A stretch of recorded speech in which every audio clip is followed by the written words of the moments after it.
Evening, everybody. I'm Toddi Steelman, Dean of the Nicholas School of the Environment here at Duke University. Thank you so much for joining us tonight. Tonight, you'll learn a little bit about what it's like to be a Master's of Environmental Management or a Master's of Forestry student here at the Nicholas School. And you're going to hear from those who are our true experts, our students. The school's commitment to building a diverse and inclusive community, one that welcomes and celebrates doers, dreamers, and disruptors from all backgrounds, will be a big part of our discussion this evening. I'm going to ask each of our students to reflect on how well we're doing here at the Nicholas School and some of their tips for sharing with you as incoming students about our programs, our groups, and the opportunities that you might want to seek out as part of our community. I'm also going to share some of my own insights as dean and as an alumna of the school. We also will be answering some questions that you may have, so please send them in. I'll get the ball rolling, and I'm going to ask our students here, Rosanne Lamb, Udit Gupta, and Dieynabou to tell us a little bit about themselves and their studies and their career plans. So I'm going to begin with Rosanne. Rosanne, would you like to start? Yeah, so I am Rosanne Lamb, and I'm a first year doing the MEM here at the Nicholas School, and my concentration is in business and environment on the climate and energy track. In the future, I foresee myself working at the intersection of intergovernmental policy and the private sector with a scientific basis. Great. I'm Dieynabou. I'm a second year MEM in the global environmental change concentration, and I'm really interested in the intersection of climate change, social justice, and international development. So hopefully after I graduate, I'll have a job in international development where I can continue with my passions. My name is Udit. I'm in the business and environment concentration. I worked in environmental policy before, and now I plan to switch to renewable energy finance. Great, thank you guys. So I'm Toddi, and I'm also a graduate of the school. I graduated in 1996, and since then I've gone on to do a whole variety of things, returning now as dean, and I'm very excited to be back. We have a few questions that we're going to be asking our students here tonight, and I'm going to start with the first question. When I speak with our students, they're always interested in diversity and inclusion issues. So I want to start there. How important was it for each of you when you were selecting a school to hear about those issues, and what did they mean for you? And was there something that made the Nicholas School stand out? So Rosanne, can we start with you? Yeah, so last year when I had just submitted my application, I was actually watching this live video that much of you guys are as well, because I was so interested in the diversity and inclusion aspect of the Nicholas School. And because it is in the South, it was definitely high on my list of things I wanted. Sure. So I just thought everybody knew who I was when I was doing all my admitted student weekend visits, because I was always the person who raised my hand and said, so what are your diversity and inclusion initiatives at the school? And I kid you not, one girl came up to me and said, I know exactly who you are. And it was very important for me in choosing a school, because when I was in undergrad, I was a part of many diversity and inclusion activities like the NAACP. So I wanted to come to a school where I knew I was going to feel welcomed, but where I also would have the opportunity to make other students around me feel welcome, whether that be with student initiatives or faculty support as well. And I found that with the Nick School, they just had the students who were excited to talk to me about what was happening. The dean had great answers, and the panel that they had at Admitted Students Weekend also was really helpful. I'll say it was a really important factor. Coming from a totally different culture, I knew if it's a 2-year program, I want to minimize my time that it takes to fit in. And so a school that is welcoming of different cultures was really important. And I found through one of my boss, who was an alum of Nick School, that he had the same experience, that the school was really welcoming. And so I would say it was a really important factor. That's great. Excellent. So if you guys could tell incoming students about 2 or 3 programs or student groups or opportunities that have made a big difference in your experience at the Nicholas School, what would they be? I can start, yeah, sure. So I am part of the Diverse and Inclusive Community for the Environment Club, short name is DICE. And it's been really influential for me because it's a space where I can speak to other students who are really excited about making the Nicholas School more welcoming and more inclusive. And I've just had like the wonderful opportunity to collaborate with them and put on events for the whole school, not just for students, but staff and faculty also come out, and they're really supportive in these initiatives. So we'll have like an international potluck. We'll bring in career folks in the Triangle area to talk about their experiences with diversity and inclusion stuff in the workplace. And it's just been a great network for me. Great. And I work under Nancy Kelly, who is the Director of Community Engagement and Events here at the Nicholas School. So it's somewhat a student group, but also kind of on the staff and faculty side. I'm not really sure. I guess it's a little bit gray. But we work on increasing the international and domestic student engagement, as well as increasing LGBT visibility here at the Nicholas School. Last Friday, DICE, our group, and OSTEM, the graduates out in STEM, the graduate school LGBT club at Big Duke, which is what we call Duke in general, actually threw an LGBT mixer right here in the Grainger Hall, which is really wonderful. I'll say the most significant opportunity was to go to COP, the Conference of Parties, which is the United Nations conference in Poland. Other than that, there are a lot of things happening every week. So I also like to free float across clubs. I also had a chance to go to a career track from the Nad Impact Club at Nicholas School. So I'll say I like to make use of opportunities at our club, and also there are so many events happening that are not associated with any particular club or a program that are extremely beneficial. Mm-hmm. What would you guys say about what you've liked about at Duke at large, or just Durham? Like, are there things that you like about the city itself and Big Duke? Anything you want to add? I love Big Duke because if you're interested in just in anything, Big Duke has it for you. So I go to tons of meetings and events and talks that are hosted by people who come from the outside. So I got to meet one of the Black Lives Matters like co-creators. He just came to Duke, and it was like a group of 10 students, and it was so intimate. And that's not something I would have gotten at another school, I believe. And then I take classes at the Stanford School of Public Policy, the law school. You can take classes at the business school, and it's such an easy process to be able to like get into those classes and network with other students across Big Duke. So I really loved everything that you could do here. I echo the same sentiment. I love being part of the history of and the culture of Duke. To have so many stories behind me. I feel just working out of Fuqua, or just spending an evening at Stanford or at any one of the libraries. I feel that is a significant part of the experience at Duke. On Durham, I'll say I had my concerns before coming here, but it's a fantastic, lovely town. I love the breweries here, and people are so nice and warm.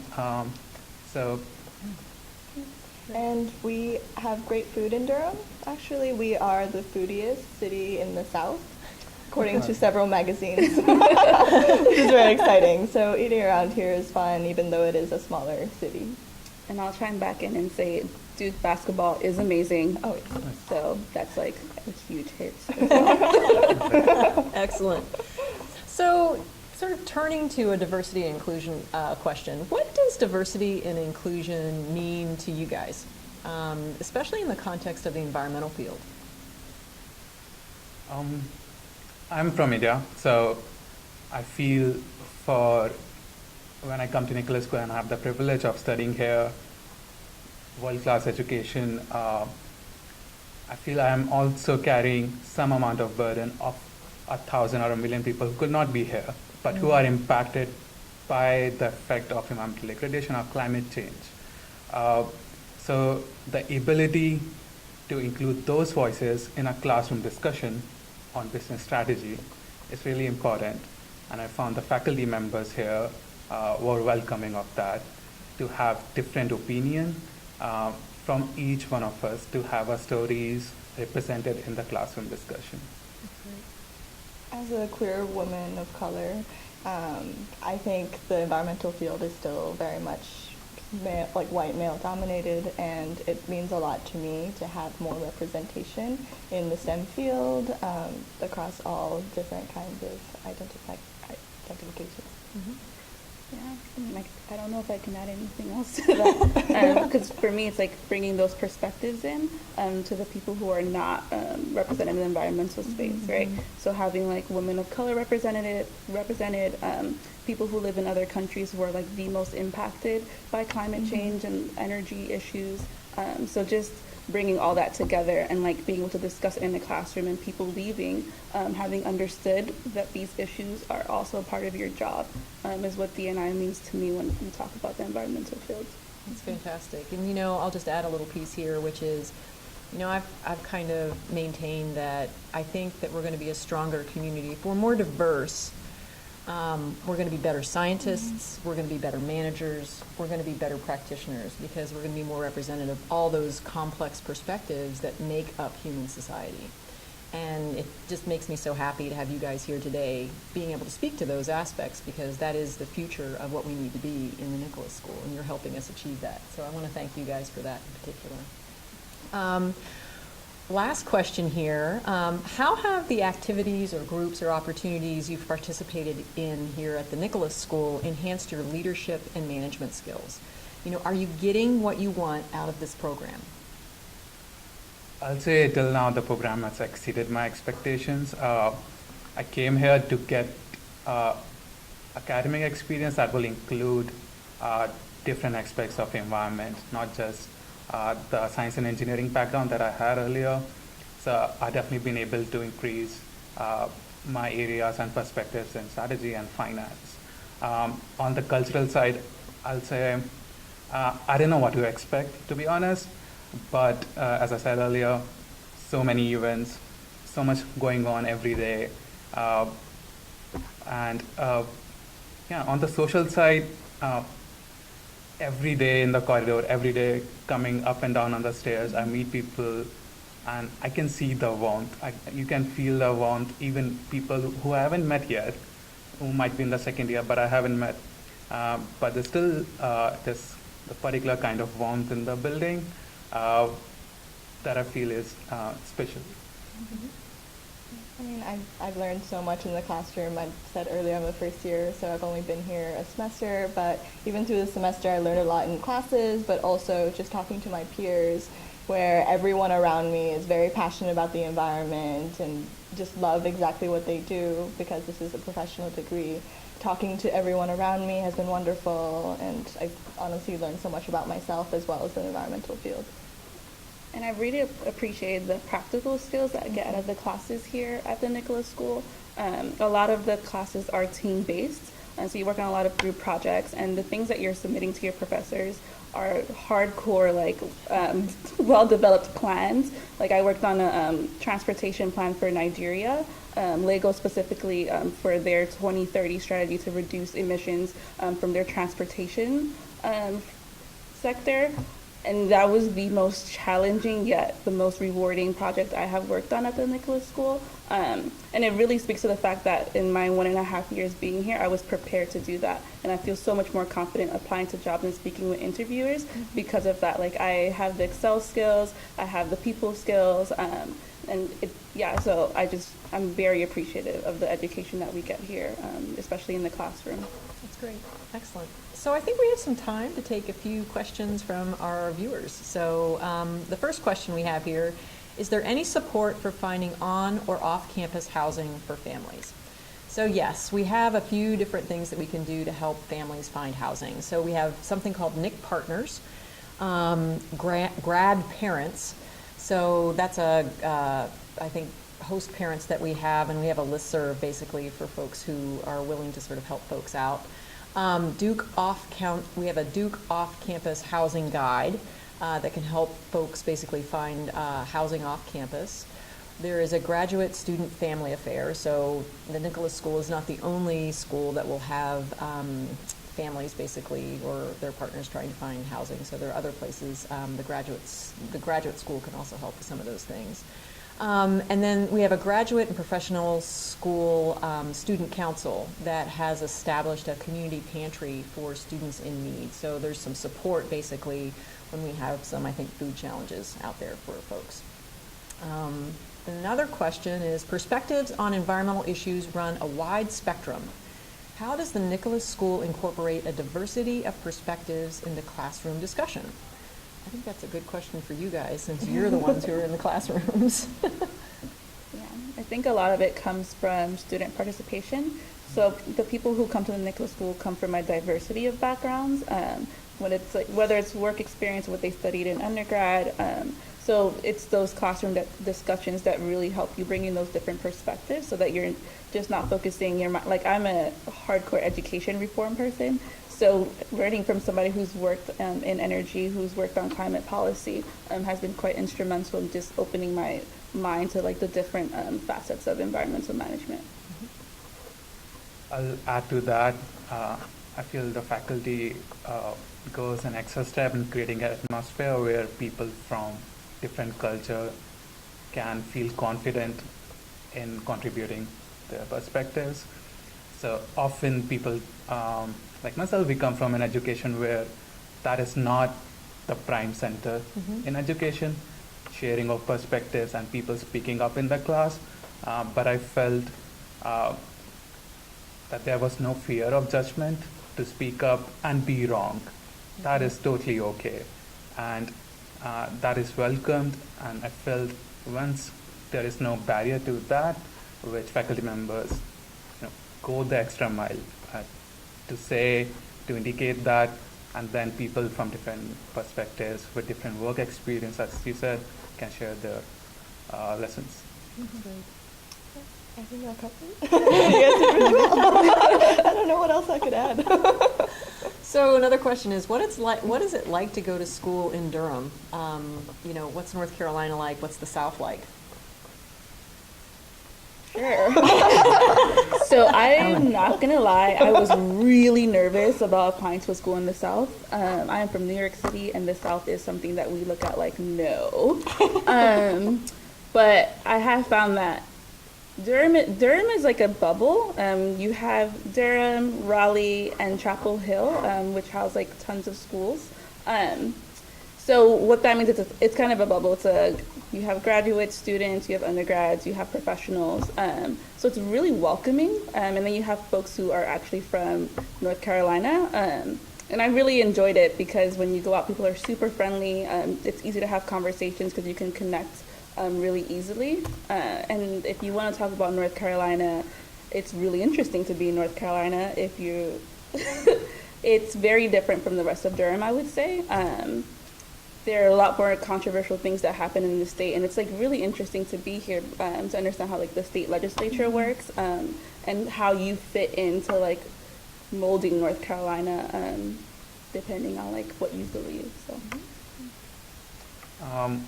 I came directly from Delhi, a city of like 20 million people, and so initially I'll say there was a period of adjustment, reasonably so, but I felt it's a lovely city. It's not small enough to just be a university town, but also not big enough to lose its identity. So there are a lot of places to go out, have a good time, but it's also close to big centers. It's close to DC, where a lot of Nick School alums go and settle, and there's a big network. We can go there. It's also close to New York, reasonably so, and Atlanta. So it's close to big centers, but has its own spatial identity. And North Carolina's landscape is really, really diverse. I mean, we have the mountains on the west, and then like the Outer Banks beaches on like the east side, and it's close to cities like Udit and Dieynabou both mentioned. It's close to DC and New York, which is really wonderful. I went to the Outer Banks and kayaked with alligators because it's the furthest north alligators go. North Carolina, Outer Banks, who knew? So cool. Very exciting, yeah. It was great. Apparently they freeze in winter, and then they just sit there and freeze. It's okay. And then they thaw out? Yeah, and they thaw out and they're fine. It stunts their growth, but they're fine. That's crazy. Reptiles, they're great. Right. All right. In your opinion, what are the greatest diversity and inclusion challenges facing the environmental management field? I think representation is definitely up there.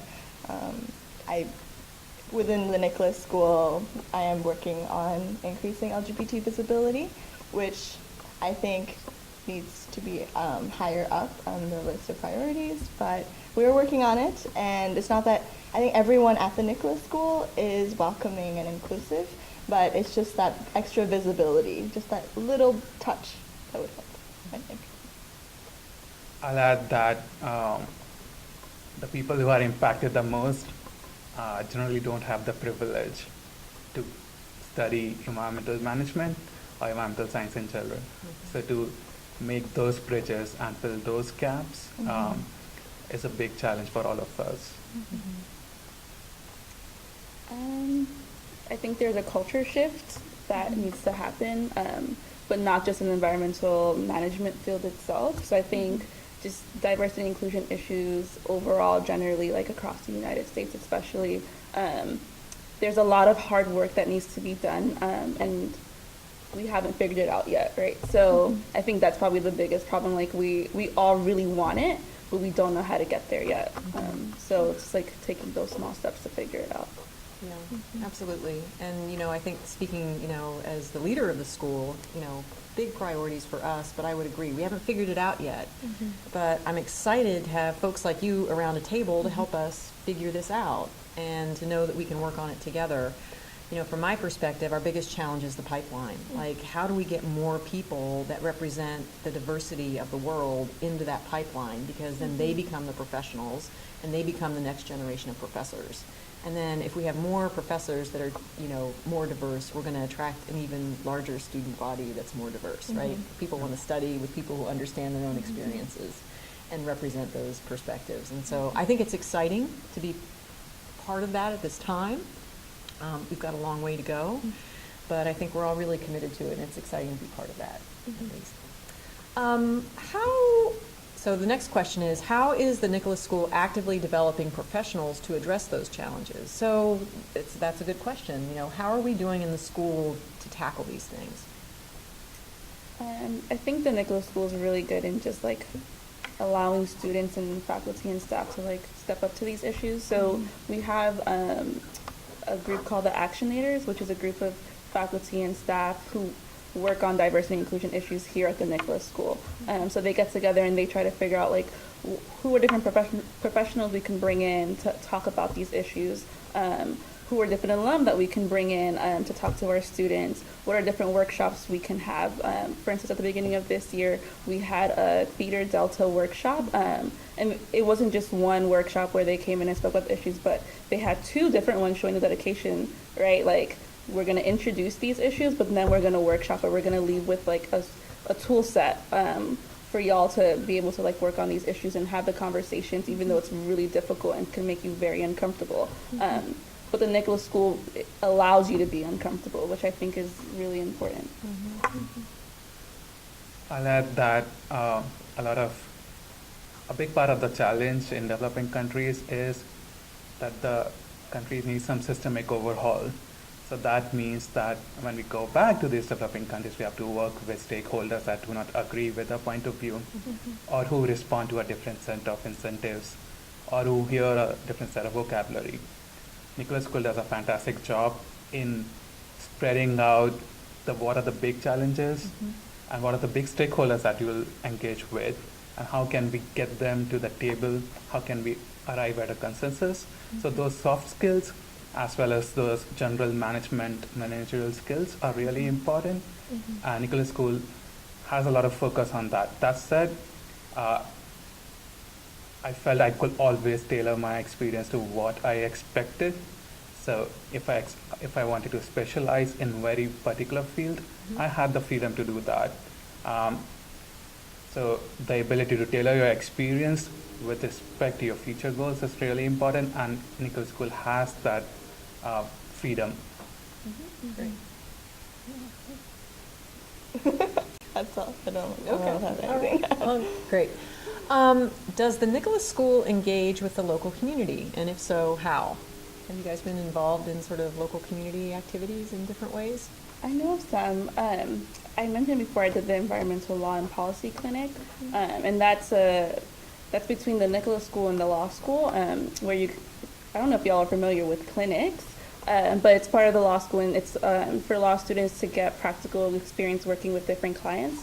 So through that clinic itself, students are able to get practical experience working in the local community. So they work on like regulation, policy, and advocacy issues in North Carolina, whether, like, I worked on a project specifically dealing with concentrated animal feeding operations, thank you. Because they're a huge issue here in North Carolina, and there's a huge environmental justice problem around it as well. So that's definitely one way I've been able to engage with the local community. There are courses here as well. So there's a community-based management track that allows students to work on projects specifically in Durham. And there's also a qualitative research methods class where students also can reach out to the local community that way. So there are, like, if you really want it, you can definitely find it. You just have to be willing to look. I can speak a little bit about the Nicholas School Alumni Network, which I think is a little bit in the local community, just as, you know, after you graduate from the Nicholas School, everyone is still very well connected. Sometimes I go to conferences and we get these little sustainable name tags with our names printed on wood. And when I'm at a conference, someone will pull me over and be like, "Hey, did you go to the Nicholas School?" It's so distinct and so recognizable. So there's definitely a sense of community even with Nicholas School alums, which is really wonderful. I had a story that when I first came, and I needed a bunch of groceries. So my first trip to Walmart was with a lifetime resident of Durham who had nothing to do with Duke, never went to Duke, but she was so enthusiastic about and helpful in giving me a ride to Walmart. And there was this program where a bunch of us went to all these grocery stores, helped out by residents around Duke and around Nicholas School. So I immediately felt welcome, and I feel that's the general sentiment around the community that lives here. And I'll echo the same sentiment of the alum base of Nicholas School is so strongly associated and linked with Nicholas School. So when I talk to them, wherever they are, past 20 years back, 25 years back, they still fondly remember their experience in Nicholas School. And that says a lot about the things that we're doing right here. Yeah, I'll add two other things. Basically, we added this year for orientation an opportunity to do a community volunteer activity. So that's something new that we did this year. And then Hurricane Florence hit us really hard this last fall. And the support that came out of not just the Nicholas School, but Duke at large for helping Carteret County. So the Duke Marine Lab is down in Carteret County and got hit really hard. And there was a lot of volunteers that came basically from up here and sending food and supplies, and then also just going down to help clean up. So those are other ways I know that we have definitely, committed to community and care about our community and want to contribute to that. So do we have time for one more question? All right. So the last question, as the dean, how are you involved in diversity and inclusion at the Nicholas School? Well, I like to think that as dean, I set the tone for everything in the school. And of course, it's something that I am concerned about greatly. I want our faculty and ultimately our students to be more representative of the world we live in, because I think that only strengthens us as a society at large. So those are values that I care about very deeply. And I'm lucky. I'm new as dean, so I started in July, and I've basically walked into a school that already reflects those values. So it's not something that I actually have to push. And I am so grateful because we've got amazing students. You guys hold us accountable, and you push us in ways that I think are incredibly constructive for us. And we've got so many activities through our student groups, through our actionators, through DICE, through trying to help our international students feel welcome, to push other aspects of diversity, whether it's LGBTQ, trying to make sure we actually diversify the perspectives that we're hearing from. the geographies that we hear from. You know, diversity and inclusion encompasses so many different components, and I think we've got a lot to work on. We've got a good student body to continue to push us on, and I look forward to continuing to work on these issues as long as I'm dean. All right, so I think that's about it for us tonight. I want to thank you all for joining us. You can find a lot of really great information if you didn't get what you were looking for here on our Why Duke Environment website. And we look forward to seeing you at our Admitted Students Visitation Weekend on March 29th and 30th, if you can join us. So thank you so much for joining us, and we hope to see you soon.